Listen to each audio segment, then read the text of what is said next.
جب میں لکڑیاں لینے گئی تو میں نے خود کو اچھی طرح چادر میں ڈھانپ لیا۔ نہ جانے کیوں مجھے ہر شخص آج مشکوک محسوس ہو رہا تھا۔ ہر وہ شخص جو مجھے راستے میں دکھائی دیتا، میں اسی نقاب پوش کی جھلک ڈھونڈنا شروع کر دیتی۔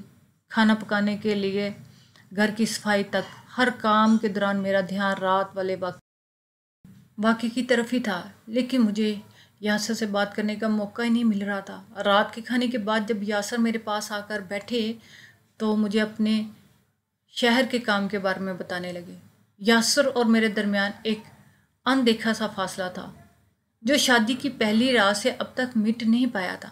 میں یاسر سے کبھی بھی کھل کر بات نہیں کر پاتی تھی، اور یاسر کا رویہ بھی میرے ساتھ کچھ اکھڑا اکھڑا سا ہی تھا۔ یاسر نے اپنی بات پوری کی اور وہ سونے کے لیے اٹھنے لگے تو میں نے انہیں آواز دے کر روکا۔ وہ واپس میرے برابر میں بیٹھ گئے۔ میں انہیں سب کچھ سچ سچ بتانا چاہتی تھی، لیکن میرے ذہن میں وہ ساری باتیں گھوم رہی تھی جو میں نے گاؤں کے مردوں کے بارے میں سن رکھی تھی، اور رخصتی سے پہلے میری ماں نے بھی مجھے یہی بات سمجھائی تھی کہ اپنے شوہر سے کوئی بھی ایسی بات نہ کرنا جس سے اس کی غیرت کو دھچکا لگے۔ گاؤں کے مرد غیرت کی خاطر کسی بھی حد تک جا سکتے ہیں۔ یاسر سے بات کرتے ہوئے میری زبان لڑکھڑا گئی تھی اور میں کچھ بھی نہیں کہہ سکی تھی۔ اگلا دن میری زندگی کا سب سے حسین دن تھا جب مجھے پتہ چلا کہ میں ماں بننے والی ہوں۔ میں نے یاسر کو یہ خبر سنائی تو بہت خوش ہوئے۔ میں نے یاسر سے کہا کہ ہم اپنے بچے کے ساتھ یہاں گاؤں میں نہیں رہ سکتے، ہم شہر شفٹ ہو جائیں گے اور اپنے بچے کو اچھی تعلیم دیں گے۔ گاؤں میں رہ کر وہ بھی ان پڑھ اور گنوار بن جائے گا، اور سارا وقت دھوپ میں فصل کے پیچھے خوار ہو کر بھی اسے کچھ حاصل نہیں ہوگا۔ میری بات سن کر یاسر نے ایک خاموش نظر مجھ پر ڈالی۔ ان کے چہرے کے تاثر اچانک ہی بدل گئے تھے اور وہ اٹھ کر گھر سے باہر چلے گئے۔ مجھے ان سے اس طرح کے رویے کی امید نہیں تھی۔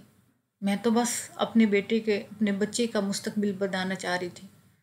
اس خوشی کی خبر کے ملنے پر میں اس نقاب پوش کو پوری طرح بھول چکی تھی۔ نوری بھی گھر آئی ہوئی تھی اور وہ بھی بہت خوش تھی۔ میں نے اسے یاسر کے رویے کا بتایا تو اس نے کہا، اب دل چھوٹا نہ کریں، بھائی کو کچھ وقت دیں، وہ خود اپنے بچے کے لیے سب کچھ کر لیں گے۔ نوری کی بات سن کر میں مطمئن سی ہو گئی۔ آنے والے 4 دن بہت اچھے گزرے۔ پھر نوری اپنے گھر چلے گی اور یاسر کو دوبارہ شہر جانا پڑا۔ ایک دفعہ پھر میں اور میری ساس اکیلے رہ گئے۔ میری ساس عادت کے مطابق جلدی ہی سو گئی تھی اور میں بھی کمرے میں آ کر لیٹ ہی گئی تھی۔ پچھلے کچھ دنوں سے میری طبیعت بھی بہت زیادہ خراب رہنے لگ گئی تھی۔ ہر وقت جی متلاتا رہتا اور سردی میں بھی پسینے آتے تھے۔ ابھی مجھے لیٹے 1 گھنٹہ ہی ہوا تھا جب مجھے محسوس ہوا کہ کمرے میں کوئی موجود ہے۔ جیسے ہی میں بستر سے اٹھی تو میری چیخیں نکل گئی۔ جسے سامنے والے نے میرے منہ پر ہاتھ رکھ دیا، وہی نقاب پوش میرے سامنے آ کھڑا ہوا۔ میری سانسیں اکھڑنے لگی تھیں۔ اس نے آہستہ سے میرے منہ پر سے ہاتھ ہٹایا اور خاموش رہنے کا اشارہ کیا۔ میں ڈر کے مارے کانپ رہی تھی۔ اس نے مجھے دیوار سے لگایا اور خود میرے نزدیک رکھ کر کھڑا ہو گیا۔ اس کی باتوں نے مجھے چونکا کے رکھ دیا۔ وہ مجھے ماں بننے کی مبارکباد دے رہا تھا۔ یہ بات تو صرف میرے گھر والوں کو ہی پتہ تھی یا وہی جانتے تھے، پھر اس نقاب پوش کو یہ کیسے پتہ تھا؟ میں کچھ حیران تھی۔ وہ کہہ رہا تھا کہ یاسر کبھی تمہیں خوش نہیں رکھ سکتا۔ تم شہر جانا چاہتی ہو نا، میں تمہیں شہر لے کر جاؤں گا، تمہاری ہر خواہش پوری کروں گا۔ تمہیں گاؤں پسند نہیں، تمہیں یاسر بھی پسند نہیں، پھر کیوں زبردستی کا رشتہ نبھا رہی ہو؟ میں جانتا ہوں تمہارے گھر والوں نے زبردستی تمہاری شادی یاسر سے کروائی ہے۔ تمہیں تو کوئی پڑھا لکھا شہری لڑکا چاہیے تھا نا۔ وہ میرے قریب کھڑا مجھ پر انکشافات کیے جا رہا تھا۔ وہ میری ذات سے باخبر تھا، شاید یاسر سے بھی زیادہ، کہیں زیادہ۔ یاسر نے تو کبھی اس بات پہ دھیان ہی نہیں دیا تھا کہ گاؤں کی زندگی میرے لیے بہت مشکل تھی۔ میں دھات پانچ کسے وجود کے ساتھ بھی بہت مشکل سے لکڑیاں اٹھا کر کے گھر لاتی، لیکن یاسر نے کبھی میری مدد نہیں کی تھی۔ وہ مجھے کہہ رہا تھا کہ میں یاسر کو چھوڑ دوں تو وہ مجھے اپنا لے گا اور ایک بہترین شہری زندگی دے گا۔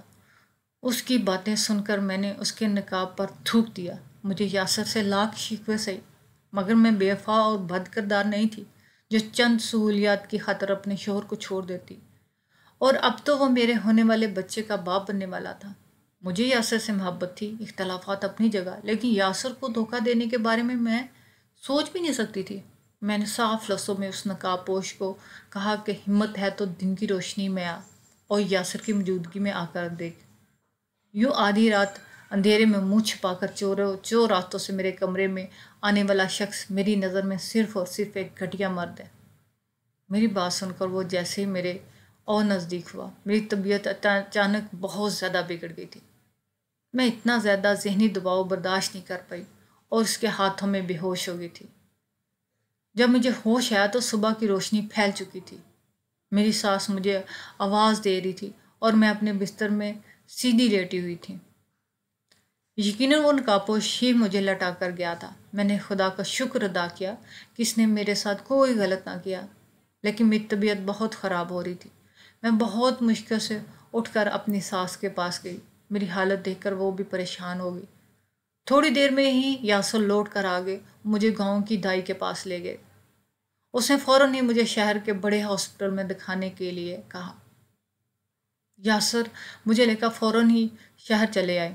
وہ میرا بہت خیال رکھ رہے تھے اور مجھے رات کے بارے میں سوچ سوچ کر ہیبت ہو رہی تھی۔ شہر کی ڈاکٹر نے کافی ٹیسٹ کروائے اور رپورٹ آنے میں 2 دن باقی تھے، اس لیے یاسر مجھے میری امی کی طرف لے آئے تھے۔ بہت عرصے بعد میں اپنے مائکے آئی تھی۔ یاسر مجھے چھوڑ کر اپنے کاموں سے نکل گئے تھے، لیکن ان کا موبائل فون میرے پاس ہی رہ گیا تھا۔ ان کا فون بج رہا تھا جس پر ان کے شہری دوست رضا کی کال آ رہی تھی۔ یاسر کا شہر میں رضا کے علاوہ اور کوئی نہیں تھا۔ وہ جب بھی آتے رضا کے پاس ہی رہتے۔ شاید یاسر ہی رضا کے فون سے فون کر رہے تھے۔ یہی سوچ کر میں نے فون اٹھا لیا۔ دوسری طرف رضا تھا جو کہہ رہا تھا کہ اتنے عرصے بعد تو شہر آیا، اب تو میرے گھر چکر لگا لے یار، شادی کیا ہوئی تو بدل ہی گیا، شہر کا رخ کرنا ہی چھوڑ دیا۔ رضا مجھے یاسر سمجھ کر اپنی بات کیے جا رہا تھا۔ اگر اپنی بیوی کو آزما چکی تو اب مجھے بھی اپنی شکل دکھا، جب بھابھی کی وفاداری ثابت ہو تو گئی ہے نا، اب کیا اس بیچاری کی جان لے گا؟ اب تو وہ ماں بننے والی ہے، رحم کر اس پہ، دیکھ تو نے اس کا کیا حل کر دیا، بس اب اور نہ آزما اسے۔ رضا کی بات سن کر میرے قدموں تلے زمین نکل گئی تھی۔ رضا جو کچھ کہہ رہا تھا وہ تو میرے وہم و گمان میں بھی نہیں تھا۔ جس نقاب پوش سے ڈر کر میں کئی راتوں سے سکون کی نیند نہیں سو پائی تھی، وہ کوئی اور نہیں بلکہ میرا شوہر یاسر تھا۔ یہ بات کسی صورت میرے لیے قابل قبول نہیں تھی۔ تو کیا صرف یاسر نے مجھے آزمانے کے لیے اس حد تک گر بھی سکتا تھا؟ وہ اپنے ہی گھر میں آدھی رات کو ایک نقاب پوش کی طرح داخل ہوتا اور مجھے اس طرح ڈراتا۔ رضا تو اور بھی بہت کچھ کہہ رہا تھا، لیکن اب اس سے آگے میری کچھ بھی سننے کی ہمت نہیں تھی۔ مجھے ساری دنیا گھومتی ہوئی محسوس ہو رہی تھی اور میں ایک دم ہی چکرا کر نیچے گر گئی۔ جب میں ہوش میں آئی تو میں ہاسپٹل کے ایک کمرے میں تھی اور میرے ارد گرد میرے امی ابو اور ان کے پیچھے میرا شوہر یاسر کھڑا تھا۔ آج یاسر کا میری فکر کرنا مجھے بالکل بھی اچھا نہیں لگ رہا تھا۔ میں نے اپنی نظریں یاسر کے چہرے سے پھیر لیں۔ آج مجھے یاسر سے شدید نفرت محسوس ہو رہی تھی۔ جب تھوڑی دیر بعد امی ابو کمرے سے باہر چلے گئے تو یاسر میرے پاس آ کر میرا ہاتھ پکڑ کر بیٹھ گیا۔ میں نے جان بوجھ کر اپنی آنکھیں بند کر لیں۔ یاسر کو شاید محسوس ہو گیا تھا میں اس سے نظریں نہیں ملا رہی تھی۔ وہ بہت محبت سے مجھ سے پوچھنے لگا کہ تمہیں اچانک ایسا کیا ہو گیا تھا کہ تمہارا بلڈ پریشر بالکل ہی نیچے گر گیا، ہمارے بچے کی جان بھی جا سکتی تھی۔ یاسر کی اس بات پر میں نے بہت سرد نگاہ اس پہ ڈالی اور خود بخود میری آنکھوں میں پانی نکلنے لگا۔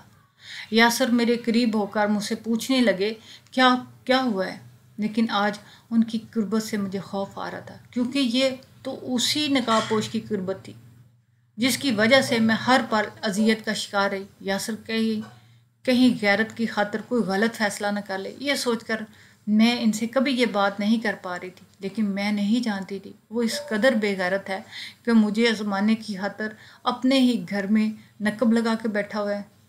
میں نے نم لہجے میں یاسر سے پوچھا کہ آپ کو میرے کردار میں ایسی کون سی کمی نظر آئی تھی جو آپ نے سب کچھ کر دیا، جس کا میں کبھی سوچ بھی نہیں سکتی تھی؟ کوئی اپنی ہی بیوی کو آزمانے کی خاطر اس حد تک گر سکتا ہے؟ میری بات سن کر یاسر چونک اٹھے اور وہ غور سے میرے چہرے کو طرف دیکھنے لگے۔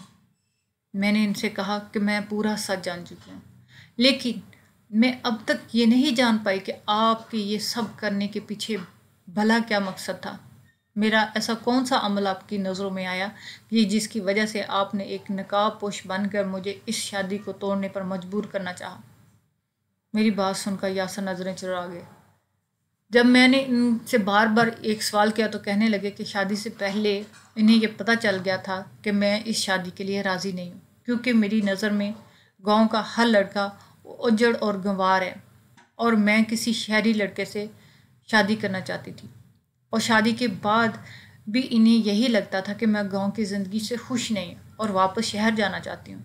اس لیے یاسر یہ جاننا چاہتے تھے کہ اگر مجھے شہر جانے کا موقع ملے تو میں کیا کروں گی۔ میں نے کہا، تو آپ نے جان لیا کہ میں کیا کرتی جب کبھی مجھے موقع ملتا۔ میری بات سن کر یاسر نے شرمندگی سے کہا کہ ان سے غلطی ہوگی اور وہ اپنے کیے پہ نادم ہے۔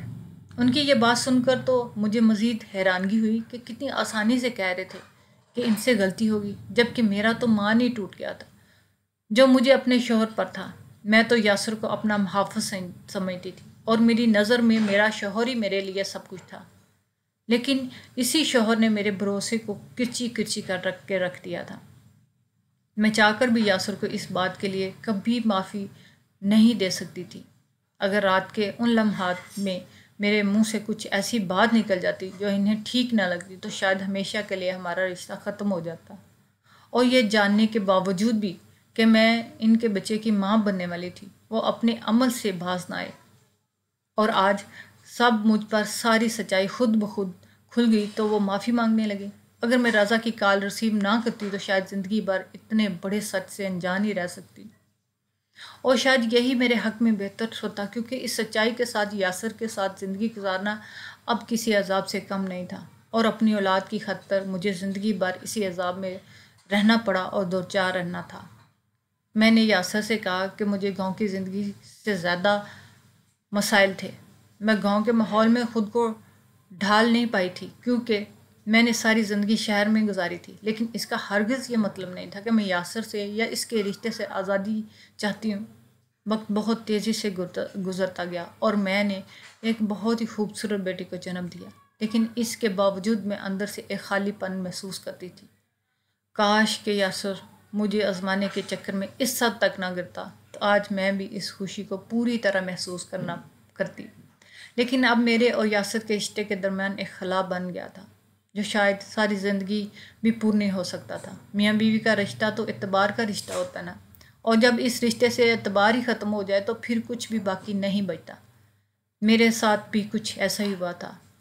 میں اور یاسر اب ایک ایسے رشتے میں نبھا رہے تھے جو کہ مردہ ہو چکا تھا۔ یاسر نے کئی بار مجھ سے اپنی غلطی کی معافی مانگی، لیکن میں چاہ کر بھی اپنے دل میں اتنی وسعت پیدا نہ کر سکی کہ پورے دل سے انہیں معاف کر دیتی۔